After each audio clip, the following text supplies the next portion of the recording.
All right, so I am at DCRC, approximately half a mile or so from the runway, and going on a journey, and I just found the end of the journey. All right, so before we get too deep into this, I just got to say, yes, we did have another loss in the hangar, but that's okay. I didn't intend on filming this video for you guys, but I felt it was an important one because I learned something. Just a little bit of background. So I was attending Warbirds and Classics over Boyd's yesterday, and I did not intentionally want to video anything because I was spending time with a good friend of mine. He's had some unfortunate news in terms of his health, and I wanted to spend time with him and focus on him and just make some memories. So brought out some models that I knew that he would like, being a scale guy just like me. And it was an interesting adventure, let me tell you. So arriving to his house, picking him up, there was a downed tree. A little bit of background, we had some had some rain this past week, several inches worth of rain. And so the ground was soft, and then we had some wind. That leads itself to down trees. The trees just blow over because the earth is soft. So we had to go around a tree by his place, but then on our way to the club field, there was a down tree in the roadway, which required me and him to get out of the car and try to move some of the tree, break off some of the branches, etc. Very muddy, had my hands covered, already covered in mud before I even got to the field. So, exciting times. So we get to the field, we get things set up, we have a club meeting, and the event starts, and I'm like, okay, well, I'm gonna just let her rip. I've flown this plane before, and I've flown it at this site before, but it didn't go well. You see what I see? How fortunate that out of all of these trees, I managed, oh, there's an airplane. Managed to find right smack dab in the middle of a field.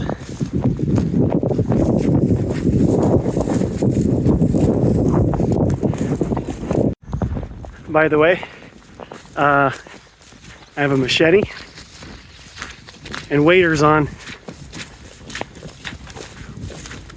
and I've used them both. All right, here she comes.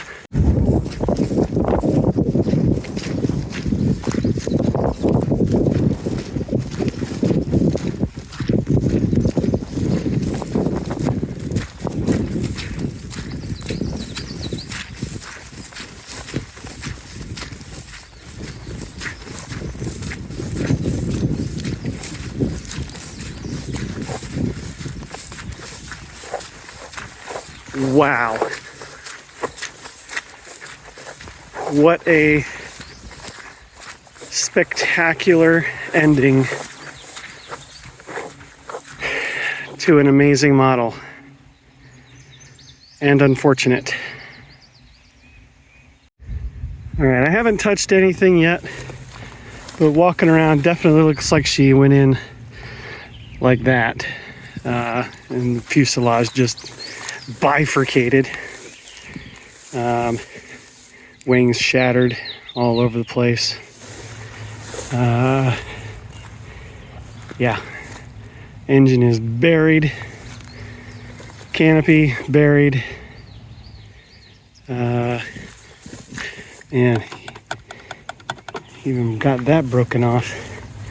All right, well, let me take a look at the GPS and figure out if I can haul this thing out of here. All right, so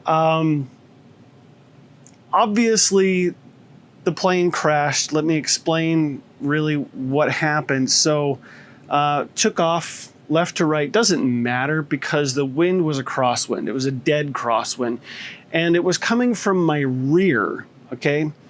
So what that means is anytime you first take a turn, rather than having a headwind in that kind of crosswind situation, you have a tailwind. Doesn't matter what direction that you take off from. So given that the pattern that we were sort of setting to begin with was left to right, I took off left to right.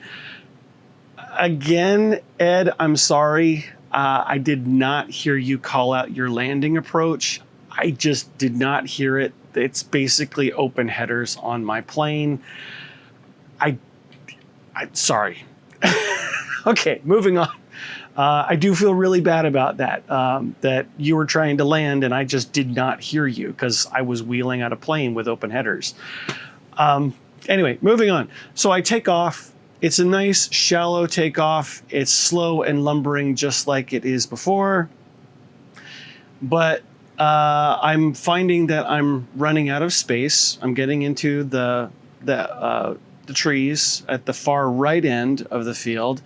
At least it looks like that. So I start to make my turn out over the trees. Well, as soon as I get into that tailwind configuration, I start fighting losing altitude because I don't have enough airspeed. Okay, airspeed is what helps you gain altitude, not angle of attack. Okay, so short story is I have enough power on the Falcon to fly the plane and do some basic maneuvers, but that is it. Okay, so I get back through the trees. But then the trees that are immediately in front of me, I cannot see the plane. Can't see what it's doing, can't see what I'm guessing, pure guessing, hoping that it's gonna slowly rise up above the trees. And then all of a sudden I hear the pitch change and I'm like, okay, Doppler. I know that my direction has changed because of this tail configuration or wind configuration. So I want to go over at this point, I'll put up a map of the flying field. So the way that the club runway sits is between essentially two lines of trees in terms of this crosswind configuration. What I did not account for is that these trees are extremely tall and mature trees. And so once you get above the trees, the crosswind configuration is likely to be more intense. And I'm pretty sure that is what happened in this case. Once I got to altitude, even remotely above the tree line, okay, because I had enough altitude to get above what tree line I got through, the wind just, it became more intense, okay? So I circle around, I'm doing my best, my fingers are shaking, okay? And then all of a sudden we hear a thud. Well, I go on a hike. They've got waders and a machete, and I go wade through the creek, and of course with all the rainfall, I was up well past my knees in water, having to wade through the creek. And did not see any snakes or anything. I had to do a tick check when I got home. Yeah, it was an adventure. So the lesson I want to give you guys at this point is it's not just enough to be a good pilot, know your plane, or having flown at a location before, being familiar with it. Okay, you got to think. And I think in post-analysis, I did not think through the situation. I did not think, oh, these are really tall trees. I should be really more concerned about the aloft winds. And it bit me. I lost the Falcon. It is not coming back. I stripped the engine. I tried to remove as many things that would be ecologically responsible to remove. I will go back. I did try to reach out to the neighbors nearby because it was across the creek. Not really practical to even bring a garbage bag across the creek and through all of the thorns and briars. And I got kind of torn up even though I had waders on it, right? So I will go back. I think that there's access through a local trail that I can try to get to that field and remove it. But yeah, it is in a clearing, so yeah, I can at least be responsible, go back and clean up my mess.